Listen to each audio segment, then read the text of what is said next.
Released in 2004 for the Game Boy Advance, Kingdom Hearts Chain of Memories is a direct sequel to the masterpiece that is Kingdom Hearts. This game is the first intermediary title in the franchise, a tradition that would soon carry a good percentage of games titled with the first letters being K and H. The story follows Sora, Donald, and Goofy as they climb the mysterious Castle Oblivion, losing their memories and facing off with a new group of villains dubbed the Organization. In this place, to find is to lose, and to lose is to find. That is the way in Castle Oblivion. By the time they reach the top floor 13, they are in disrepair and must be put to sleep for 1 year in order to mend the mental wounds inflicted by the castle. After players beat this segment of the story, there's a second campaign unlocked where we follow Riku as he journeys through the basement of the same castle, facing the darkness within himself and defeating his possessor and some Seeker of Darkness. Making his way to floor 1, Riku reclaims his autonomy and solves the inner struggle he initially encountered in the first game. I'm taking the middle road. Do you mean the Twilight Road to Nightfall? No. It's the road to dawn. The month was March 2023. I had just finished 100%ing all Kingdom Hearts games on the PS4, but the only one I hadn't played was Kingdom Hearts Chain of Memories on the Game Boy Advance. So I hacked my 3DS, made a video about it, and then dug in. This is why Kingdom Hearts Chain of Memories is one of the more important Kingdom Hearts games and does not deserve the flack it receives. I've tried to make this video as spoiler-free as possible. Some main events may be shown, but the context is still kept under wraps. If you really want to experience the game 100% blind, go do that first and come back. I suggest on the Game Boy. As soon as Kingdom Hearts hit the big time, production was put on for Kingdom Hearts 2. At the beginning of development, however, series director Tetsuya Nomura and his team wanted to start Sora off from scratch again and needed to give players a contextual explanation as to why he may have forgotten his abilities. So, Square reached out to developers Jupiter Corporation and development began on an intermediary game titled Kingdom Hearts Lost Memories. Development pushed Nomura to release the game on Game Boy Advance. At first, he was hesitant to what 2D restrictions might entail, but after considering that kids wanted a Kingdom Hearts game on the go, he changed his mind. Nomura later retitled the game to Chain of Memories as it had more style and matched the general outline of the story. Gameplay was decided to feature player-built dungeon crawls that take place in isometric fields, and combat was to take place in the 2.5-dimensional arena. Finally, the card system was instilled to fit the gameplay of Kingdom Hearts on handheld and to start fresh without undermining any abilities Sora may have learned in his previous adventure. In an interview about Chain of Memories, Tetsuya Nomura reveals this, saying, "I wanted the players to know the potential and strength Sora has more or less fulfilled at the end of the previous installment, yet not be able to use all those abilities right from the start. That's when I thought that if I could make a story in which Sora's abilities and memories get all mixed up, Kingdom Hearts Chain of Memories would be a perfect bridge between Kingdom Hearts and Kingdom Hearts 2. And he was right. As an intermediary title, Chain of Memories succeeds greatly. In between familiar Disney settings, Sora and Riku have confrontations with characters that will soon play a greater role in Kingdom Hearts 2. Hello! The Organization members have their own dialogue-heavy scenes reminiscent of Maleficent's plotting in Kingdom Hearts, where players are introduced to concepts that also will play a greater role in Kingdom Hearts 2. The soundtrack is fantastic and has a healthy blend of Kingdom Hearts 2, and original compositions. Though the story of Chain of Memories was supposed to have a lighter tone, it's arguably the darkest in the series, with themes of manipulation, You're all that he's got left. death, What happens when a fake dies? Where will my heart go? and existence. We are just nobodies who have no one to be, yet we still are. What are you people? Don't know. I wonder about that myself. Explored as well as the main concept of memory. While later games do cover these topics to a deeper extent, Chain of Memories' violent and sometimes gruesome character interactions also help contribute to its darkness. Darkness, darkness, darkness, darkness, darkness. One of the biggest complaints about the game is the exploration through the same worlds featured in the original Kingdom Hearts. This is understandable, but there are two explanations that make the world selection more of an augment to the game rather than a misstep. The world cards given to Sora, Donald, and Goofy are made from Sora's memory, and so it is that the party retreads through familiar places. What's this? A card? Out of canon, a revisit of familiar areas was necessary for marketing and accessibility to players. This allows new players to not miss on any Disney magic from the first game, as it all happens again here.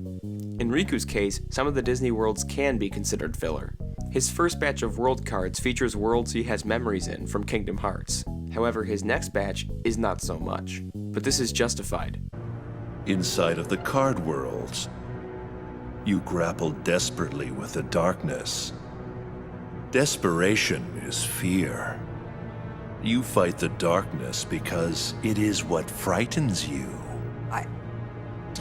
Be quiet! At this point in Riku's character arc, he switches from fighting the darkness out of fear to embracing it and honing its powers.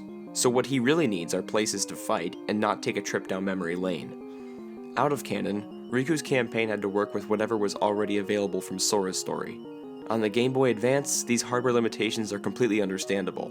This concept was later toyed around with and resolved in Birth by Sleep and Dream Drop Distance, giving their multiple playable characters slightly altered or completely new areas to explore. Somebody tell me how I got so small! Initially, repeat visits may strike players as annoying, but upon further inspection, the game manages to use its theme of memory to tell new stories using the same characters as before.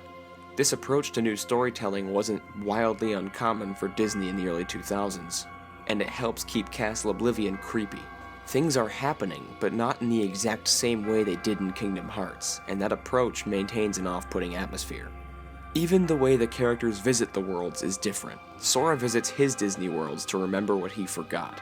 Riku visits his Disney worlds to reflect and build his strength. These contexts leave no room for new areas to be explored, and yet we do receive them. This game debuts Twilight Town, one of the most important worlds in Kingdom Hearts 2. The world serves to support this game's position as an interlude, and also houses peak moments for Sora and Riku's campaigns. This also happens to be where two brutal deaths happen. Also included as a final stretch is a deeper exploration of Castle Oblivion. This approach is unique, in that the final world is the world that the characters have been in the entire time. It's rewarding to explore this world on Floor 13, and it's interestingly eerie to see what the castle truly looks like without Sora's memories projected onto it. The mapping of these floors are quite fitting by the character as well. Sora's map is convoluted and the deepest dungeon in his campaign. This works because it's the final trial before standing up to Marluxia and taking back his personhood. Riku's map is a few rooms in a row in a straight line. This works because he is confidently using this card to do nothing else but confront Ansem. Card-based gameplay is the main complaint to be had with Chain of Memories. Although the rules are simple, it's a jarring shift, especially when playing in between Kingdom Hearts and Kingdom Hearts 2. As mentioned before, players move around in an isometric dungeon designed at their will. By making use of map cards, players can advance into a different room and choose what will be in that room. The main goal is to explore all of the rooms that require a yellow card, which advances the story. Sora's worlds contain 3 story rooms, while Riku's only contain 1. Along the way, Heartless may engage the player in combat. In true JRPG fashion, interacting with one Heartless on the field will engage in a cutaway battle that spawns waves of Heartless. When in combat, players will be dropped into a 2.5-dimensional arena to fight. Winning the fight will net experience points and a new map card. Sometimes players can receive enemy cards from combat as well. Players also have the option to flee battles. Back on the field, Sora can interact with his environment to gain HP orbs, Moogle points, or all new combat cards. In Moogle rooms, Sora can trade in those Moogle points for card packs and turn in unwanted cards for more points. Sora can also find new cards and abilities in treasure rooms. On the other hand, Riku plays with a preset deck based on the world he is visiting. This is a fun challenge, as his campaign is only accessible after Sora's 12 to 15 hour journey. Chain of Memories is also the first Kingdom Hearts game to be remade from the ground up for a new system. Released in 2007 on the PlayStation 2, Kingdom Hearts Chain of Memories did most of the things that a remake should do. It matted out small inconsistencies and made the story more cohesive, reorchestrated the soundtrack, and even added new boss fights, cards, and abilities. However, it poorly executed translating gameplay from a 2D to a 3D space, and its insistence on staying true to the card system also did it more harm than good. Playing the remake, it's easy to see that most of the complaints about the gameplay are actually targeted at this version of the game and not the original. Playing on Game Boy Advance, player-built dungeons and card-based gameplay makes sense given the hardware they're presented on. Playing on PlayStation 2, player-built dungeons and card-based gameplay are a drag when the same console is capable of playing Kingdom Hearts and Kingdom Hearts 2. The main weak point for Rechain's gameplay is its camera system. Instead of using the fixed camera that the gameplay was designed around, the game uses a 3D camera system similar to the numbered titles. This makes battles confusing and difficult, even in the first moments of gameplay. I believe if Rechain of Memories featured a fixed camera system, it would have many players, including myself, reconsider their opinions on it. Chain of Memories is the best choice if you want to have a good time all around. Rechain of Memories is the best choice if you're willing to overlook dull gameplay for a good cinematic experience of its story. Since the remake is the game featured in every Kingdom Hearts story collection, it's the first experience many have had or are going to have with this game, and its flaws are far more noticeable here than on Game Boy. Chain of Memories is the 24th best-selling Game Boy Advance title, at around 1,542,000 copies sold. This places it just under Metroid Fusion's 1,600,000 and just above Sonic Advance's 1,515,000. Rechain of Memories did not even make the list for best-selling PlayStation 2 titles. Due to only occurring in one main setting, Chain of Memories features some of the best character development and dialogue in a Kingdom Hearts game. Sora, Donald, Goofy, and even Jiminy have a lot of time to reflect on their adventure, the most they have done so on screen to date. This helps their friendship feel tangible, which is necessary for this game's plot. There you go! No matter what happens, you won't forget your friends! Compare this approach to 12 Angry Men or Breaking Bad Season 3 Episode 10, Fly. By keeping the settings sterile and using the power of dialogue, we can see our characters' true colors and get down to the bottom of what they're really thinking. Are you saying you want to die? I'm saying I've lived too long. Sora's arc is quite impressive in this game. For starters, he displays an emotion other than happiness or sadness. Sora gets frustrated a lot in this game, and it does a great job of signaling that something might be wrong with him. Where are you? Don't you dare hide from me! Show yourself!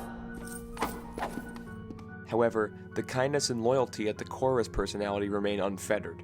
This story works well for Sora because it only builds upon the journey he had in the original Kingdom Hearts. Though he forgot the experiences and friends he made, he didn't forget the lessons he learned. Thus, he's able to learn a new lesson without undermining his prior success. When I wake up, I'll find you. And then there will be no lies. We're gonna be friends for real. Promise me, Naminé. Riku is given the chance to reflect on his own and enjoys the company of a certain rodent from time to time. This alone time is something he needed, and allows him to experiment with and verify his relationship with the darkness in his heart. I know who I am. When did that happen? You were always terrified of the dark before. Not anymore! At first, he reflects on his memories and worlds we saw him in Kingdom Hearts. Then, he accepts the darkness, defeats a copy of how he used to be, and eventually fends off Ansem. While it's not nearly as complex as Sora's arc, this is his series-defining character arc, being built upon in games to follow. Naminé is an enigmatic character and an important one in the overarching Kingdom Hearts plot. In this game, she manipulates Sora as both a cry for help and an attempt to make a friend.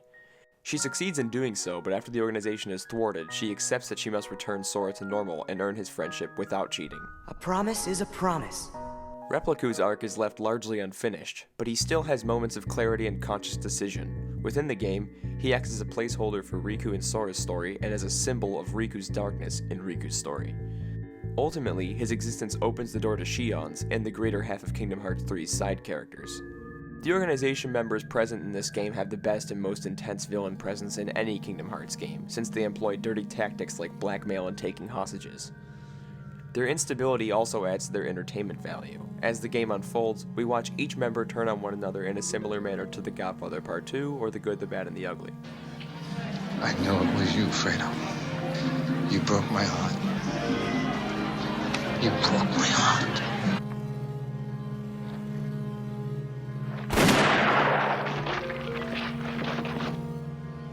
I don't want to. Goodbye.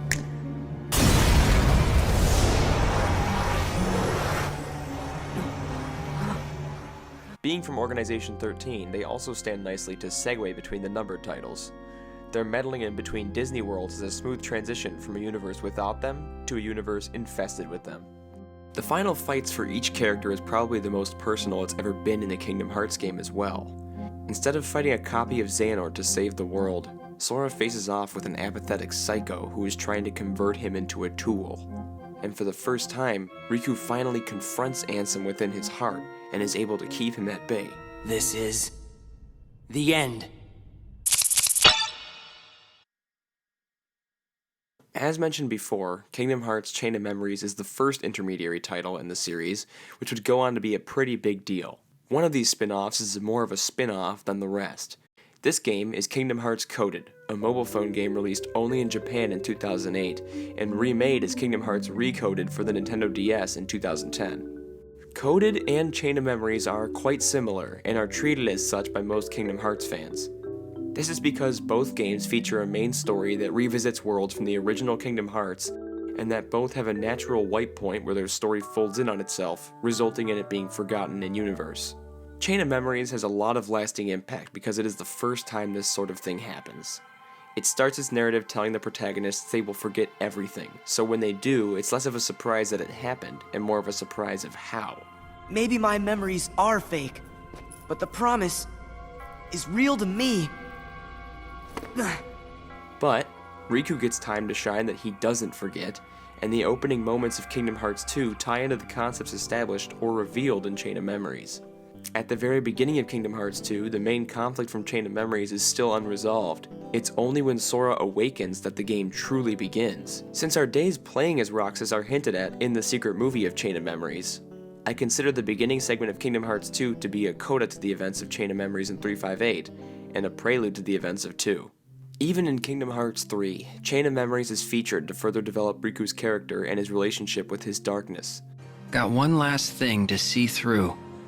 Take the time you need. The group revisits Castle Oblivion briefly, and Naminé returns to play a key role in the game's Remind DLC.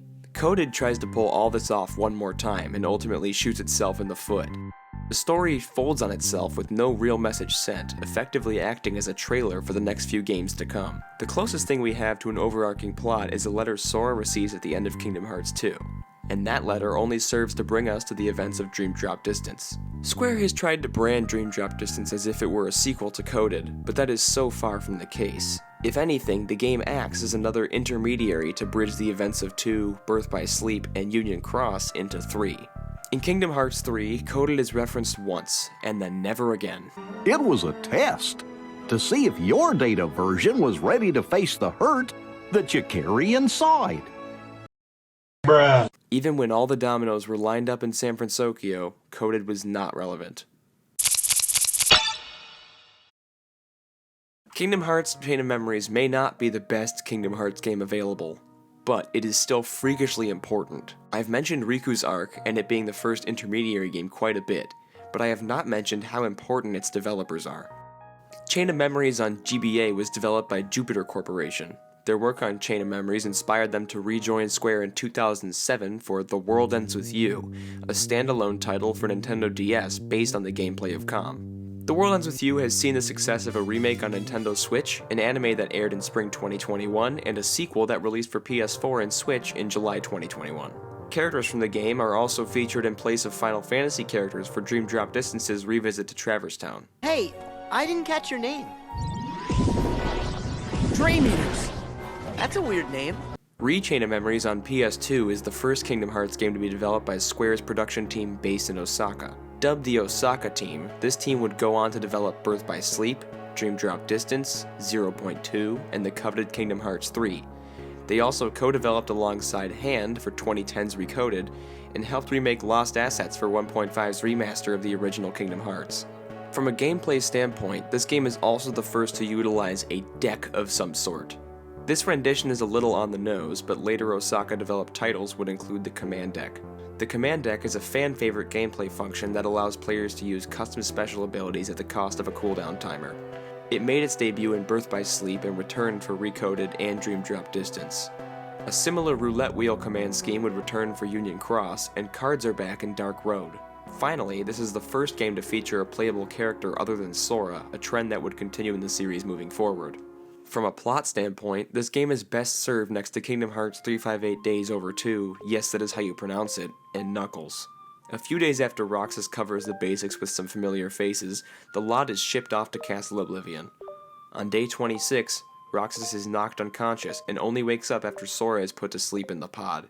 After this, and similar to Kingdom Hearts 2, the rest of the game's story can then be carried out with more context. Stop! Stay out of there, Shion!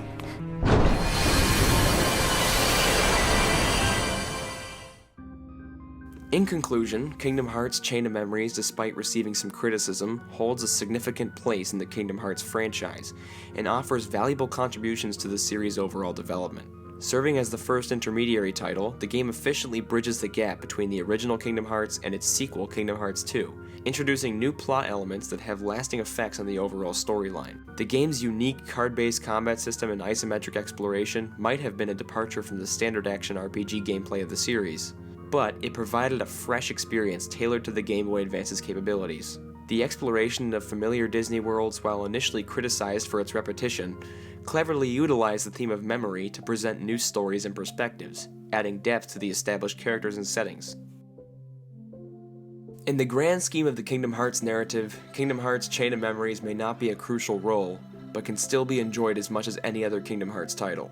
Its impact on development teams and subsequent games demonstrates its lasting significance, and most important of all, it's fun to play. Thus, while it may not be the most lauded title in the franchise, Kingdom Hearts Chain of Memories remains an important cornerstone in the Kingdom Hearts universe.